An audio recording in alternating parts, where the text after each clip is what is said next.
What's up everybody, Sidra here with another Dissidia Final Fantasy Opera Omnia video, and today I'm going to be doing the next video in my how-to video guide series. And this one is how to Eiko, the summoner from Final Fantasy IX. And in this game, I really enjoy using her. I think she's a fun unit.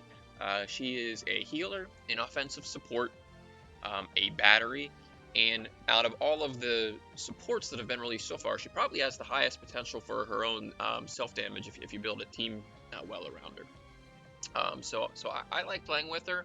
I will say she's not as easy to use as a lot of other supports that come out. So compared to somebody like Rosa or Y'shtola, you can put them in any party, and it's gonna work. In order to get the most out of Eiko, you really gotta keep an eye out on who her teammates are. So it gives her a little more limited usefulness, but in the right situation, I think she's really powerful. So as normal with these videos, we're going to go ahead and start talking about their kit, and then we will go ahead and I'll show you some party compositions, and lastly we'll do some gameplay to point out a few things about kind of how she works. So as always, this is the supports are cool spreadsheet. CobraCai does a great job keeping this thing updated for the community, and is I tend to use it for my ability data. So the link will be below in the description, and I'm also gonna put the Tonberry Troupe's infographic there as well. A lot of times, if you just want a quick highlight, a summary of what a unit does, those are really nice. They look gorgeous and they're great sources of information. So I'll put that down there for everybody as well. So we're gonna start out with. By the way, I don't know if it's Eiko or Eiko, so if anybody wants to tell me, go ahead and put it in the description below.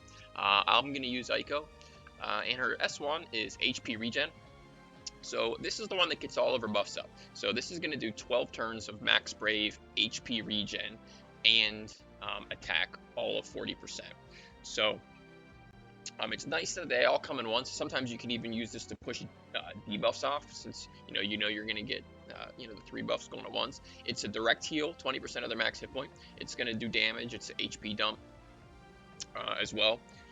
Now she only has 4 of these, and then her C65 gives her 5. So you tend to be using this ability primarily for just buff management. You're not going to be using it to damage or battery consistently, throughout the party. You're going to use it really maybe when the buffs are about to wear off. But by the time you get to her EX Plus, if assuming you fully max her out, she starts off with 12 turns as well. So 5 uses, 12 turns to start. That actually is 72 turns of the buff. Most of the time, units are taking like 30 to 40 turns per battle.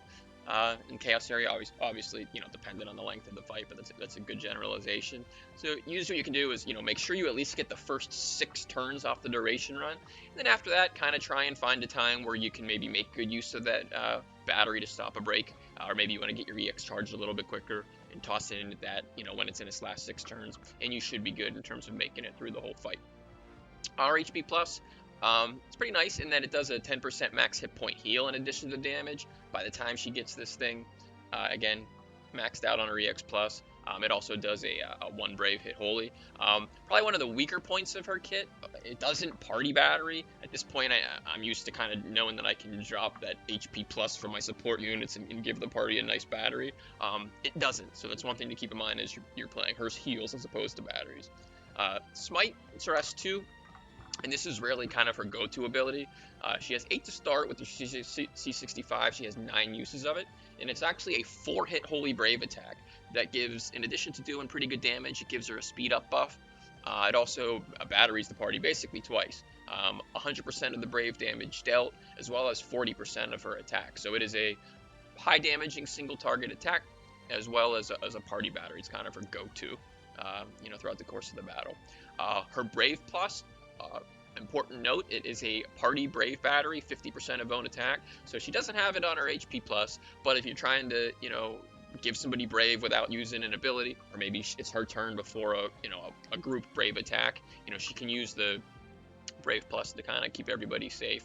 And it's 50% of her own attack, so, her attack is important. C65, again, this gives 1 use of regen and smite. I will say, this is probably a bloom you can skip if you're tight on blooms. The reason being, the important thing that this does is it gives her a use of HP regen and smite back. More buffs to it don't allow that to happen. It's a 1 use no matter what. So all the Bloomstone does is give the attack bonus that it gives from 5 turns to 3. So I bloomed it, but I have plenty of Bloomstones. If you are tight, this is probably a bloom you can skip and still use her just fine and not even worry about it. Terra Homing, gorgeous animation, summons Medine, and it's a 3-hit Holy Brave plus Magic. It's a split attack. And by the time you get to her EX 3 out of 3, it's actually 6 hits at 600 potency. It's also going to heal 20% hit points for everybody. If people are full, it does turn that hit point into Brave, so it batteries instead, which is pretty nice, so that sort of doesn't go completely wasted. It gives Holy Resist down, which is going to help her hit considerably harder, because she doesn't really have the highest potencies on her attacks, or the highest innate attack. And then the most important thing it does is it actually gives her the buff Double White, which grants access to the ability Double Holy, in addition to giving Brave regen. In Double Holy, it's a repeated attack, so 2 hits or 4 if you've got her a 3 out of 3 with the HP dump in the middle. So really, you're looking at maxing out 8 hits, and in between the HP dump, it actually raises her Brave based on iBrave to even get more out of that second round of attacks.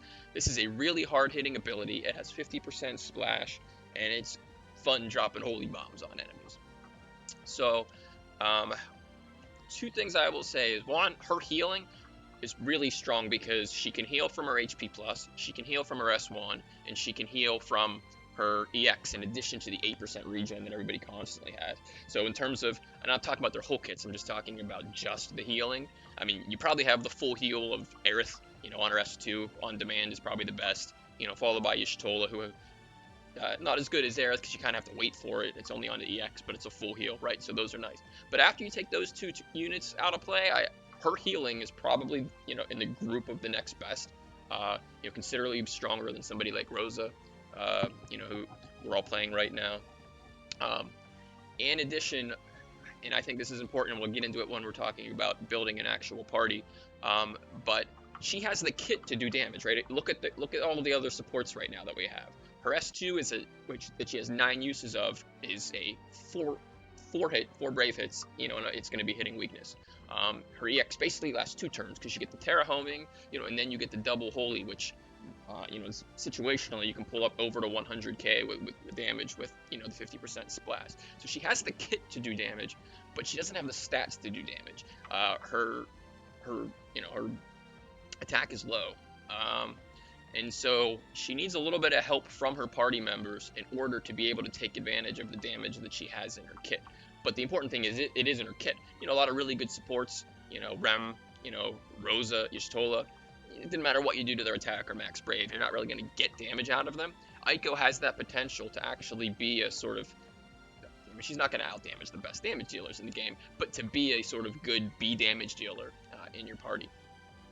In terms of her artifacts, you're definitely going to want Attack 108, that's for sure. And then I would go with Max Brave 330. She gets, I forget exactly what it's called, like debuff attack, buffed attack, which is 5% more attack whenever she is buffed. So I would rank that probably even above Max Brave 330. I want as much attack as I can get out of her. And then with 9 uses of Smite and the way she relies on it, and also battering based on damage, I'd be happy with the Mighty Smite too. So I would say you get 3 Attack 108s. You pair them with Mighty Smite, Max Brave 330, or Buffed Attack, and you're good to go on your Eiko. So that's her kit.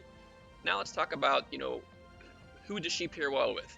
I will say because she fits into parties on a more limited basis, I don't know that she's the strongest unit, especially for new players who might not have the roster to properly take advantage of her. Although one of the units she does do great with is Sephiroth, who happens to be on her same banner.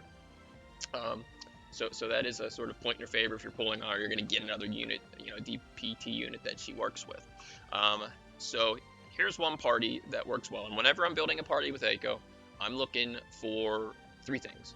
1, I need the damage dealers to be able to take advantage of her generic Max Brave and attack. So she gives 70% attack total, but 40 of it's from the generic buff, and only 30 is from the aura. So 70 in total is solid. That's enough support for a party. But 30 isn't. So you need to make sure that your damage dealers or the other buffers in the party aren't sort of bringing those already to where the value then that she is bringing is diminished. So that's the first thing. Are my main damage dealers going to be taking advantage of her generic buffs? 2, she needs somebody else in the party has to bring some aura. So she just doesn't bring the damage that you want her to if she doesn't have some more attack coming from somewhere else. So you're gonna need to make sure that in your party makeup that somebody is giving her some damage, because that's sort of what sets her apart, is she's a support who also can bring her own damage. If you don't allow that via your party composition, then in essence you'd probably be better off just bringing somebody else. Her damage contribution being part of the party is kind of what's needed to make her shine. So you're gonna have to have somebody that does that. And the third thing is she has the ability, and I should have mentioned this on her kit, to extend buffs by a turn. The way she does that is by buffing herself. Unfortunately, Smite gives a speed buff, her EX gives a buff, and her S1 gives a buff. So she can extend the buff one time, so she can only extend a specific buff one time, but she'll do it on accident, right? She only has to use her S1, her S2, or her EX, and she will extend it. So the third thing in a party is, hey, can somebody make use of that I'm increasing the value that she has in that party? And there's really 2 ways to do that. One I consider more of like a minor way, which would be somebody like Sephiroth here, or Ultimisia, who, after they EX, they get their, 6-turn buff, and sometimes they can't just ride out HP pluses, full time after that without that buff running off, and they need to get the buff before their next EX. So Eiko enables that for them, which is nice. It's not groundbreaking, but it helps. The bigger way that you can use it is for somebody who has a really short-term powerful buff. So think Vayne with his free turns, or 8 who's coming up here soon. And then what she will do in those cases is actually, allow that really powerful buff an extra turn of it, and it's really strong in that case. So here's the first party that I'm going to build with Eiko, and it's Eiko, Sephiroth, and Lilisette. So it checks all the boxes. Sephiroth is taking full advantage of the generic buffs, so he gets all the buff power that Eiko gives. Also, Lilisette has 45% attack on aura, so that's helping Eiko do some damage. In addition, Lilisette's kind of a defensive support too, right? In that she's given the battery, she has defense up, she's got attack down. So Eiko is pretty much a purely offensive buffer, so this rounds out the team a little bit. And lastly, since we've got Sephiroth here, who's got a 10% speed down debuff via an aura, Lilisette brings the team speed up, drops the enemy speed further, so it combos really well with that. So this is a really kind of like classic Eiko use party in my mind. Good for a bunch of content. I actually just did the CPU raid with this party and absolutely crushed it. I'm going to use Shiva here for some extra attack and messing with that speed difference either more. We talk a lot about like, well, Rosa and how much better she is than Eiko, but there's no reason you can't use them together. And if I'm going to do that, I'm pairing them with Ultimisia. So everything that Rosa gives, Eiko wants, right? Yes, Eiko would like more attack. Yes, Eiko would like more max brave. Yeah, Eiko doesn't have her own brave regen, so she'll take it to power up those HP pluses that she might be using, throughout the fight. So nothing for Rosa is going to waste on Eiko, and we already know nothing that Rosa has is going to go to waste on Ultimisia. So now this Ultimisia, with these 2 buffers here, what do we got? 85% from Rosa, 70 from Eiko, so she's going to be running at 155% attack. This party doesn't need any more attack. People are all going to be hitting hard, so I probably use Brothers here just to increase that cap on damage. And, Eiko with the buff extension is probably a little better on Ultimisia than it is on Sephiroth, because normally you kind of got to waste a Protean that you don't really want to on Ultimisia just so that her buff doesn't fall. By not having to do that with Eiko, it pretty much buys you an extra round of looping during the end of the fight, which is pretty nice. So really strong party there. You got a bunch of, you got 2 A+ units here, Ulti and Rosa. Eiko synergizes great there. Lastly, you can't put an Eiko into parties without showing Vayne. Giving free turns are extremely powerful, so the ability to give an extra free turn is extremely useful, and Vayne doesn't have as you know, attack and max brave buff. And he brings auras, right? So all the boxes checked, you know, before we even get to the buff extension. Now, if you are running this party, one thing to keep in mind, each different level of stacks is considered its own benefit. So, like, if Vayne has 2 stacks and you extend it out, it's going to drop back down when he gets his 3rd stack. So in order for this to work, you need Eiko's turn after Vayne gets his 3rd stack. That way, it extends the 3rd stack by the turn. If you do it earlier or prior to that, it just kind of gets reset whenever he gets his new stacks. And I've got some knockback here, so I'm putting Setzer in here. Setzer is one of those supports that also has some auras. The combination of Vayne and Setzer, again, helping out Eiko. And now we've got double knockback, which is always nice. And, you know, some lockdown. So, really good party right here. So this is 3 different ways that you can use her. You can also try different holy comps. I'm not the biggest fan of them, but you know, other holy users coming up here are Yuri, Paladin, Sissel are both due up pretty soon. So you know, if you kind of want to run a party like that, you know, keep those units in mind. So for the gameplay showcase here, we're gonna go ahead and queue up the first one, Eiko, Sephiroth, Lilisette. And I am doing Emperor's Chaos here. I want to get it outside of Synergy, so it should give you an actual, you know, an actual idea of what, you know, how much damage he's going to do without it being sort of loaded. Now, for this fight,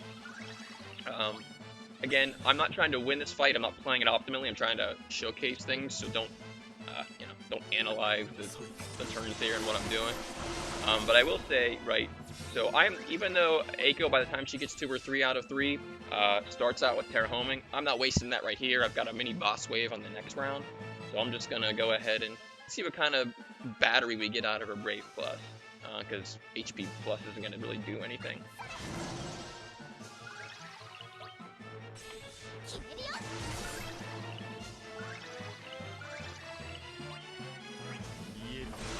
Alright, so now we get to the boss round. First boss, mini boss, and let's take a look here. We'll analyze, right? Because one of the downsides of Eiko is that she has a, you know, generally it seems to be a pretty slow charging EX, and the debuff only lasts 4 turns. So let's see here. So this is an EX, and so we'll count her turns right now. So you're probably gonna get about 30, yeah.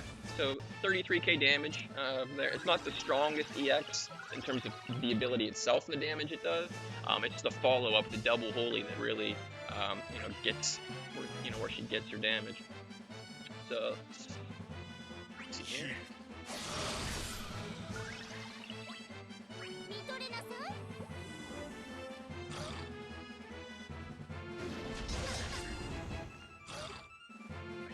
I think these guys give themselves a defense up buff, so I can try and get the double holy off before they do. Alright.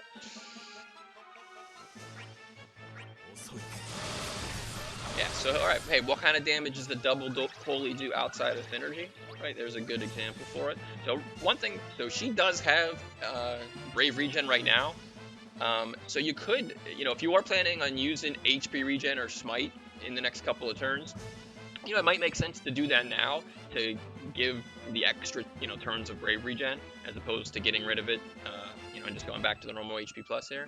But it's probably going to do, I bet it clears 100k with the splash. Let's see.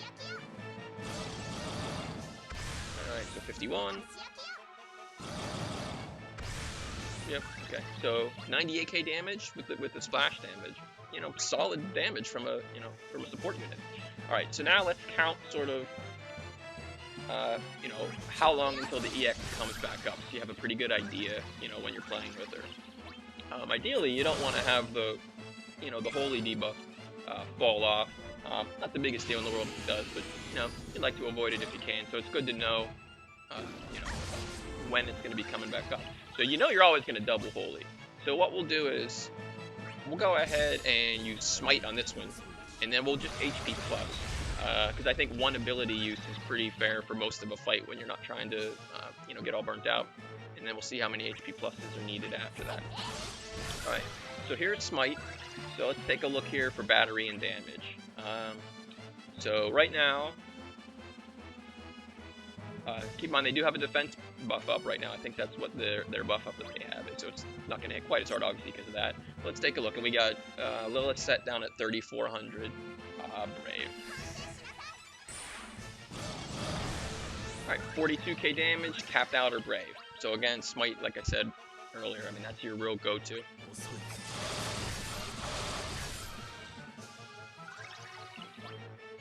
Alright, so now we're gonna HP plus. Nobody needs the heal, but oh well. And I think it'll probably be one more. My guess is one ability use some, 3 HP plus. So I think that that's what it'll be. Take a look here.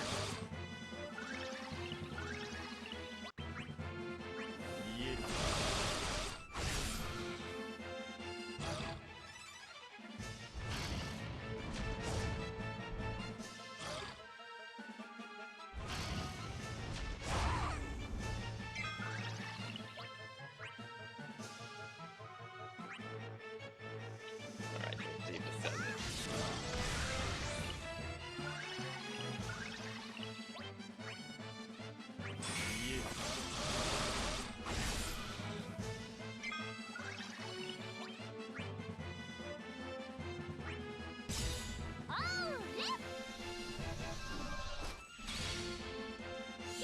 Alright, and if it did, we'll go ahead and show you kind of, here's what the damage does. Nope, look, one short. So it's basically 4 HP pluses with one ability, or sort of 2 and 2.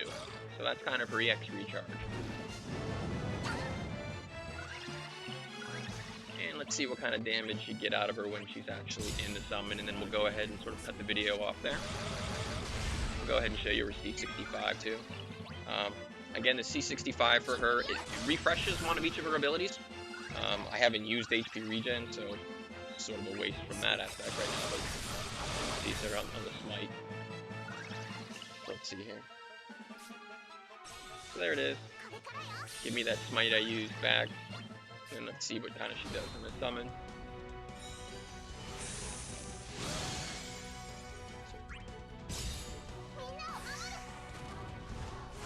I love this animation. I think it's gorgeous. Alright, so, what do we do? 32 earlier in the fight, 37k in that. I mean, really, the only thing that's making a difference here is the max brave. I don't want to take advantage of any weakness or anything. Alright, so we're going to go ahead and drop a double holy. 64. 50, so 114 out of that one. So, that's the Eiko video. We'll go ahead and cut it off here. I hope you learned something. And again, the conclusion is she's, harder to fit into parties to get the most out of her. So look at your roster. Who do you have now? Who are the DPS that you like using? Who are you planning on pulling in the future? And make sure that you can fit her into a couple parties that make sense. And if you do that, she's a good unit who's really going to help those parties and add value. But you can also build bad parties with her. She doesn't fit into any party. So just, think about the teams that you would be building, how she'd be fit into your roster. And, if you do have the units that pair pretty well with her, in the right situations, she is a powerful support. And if you're going to use her, good luck.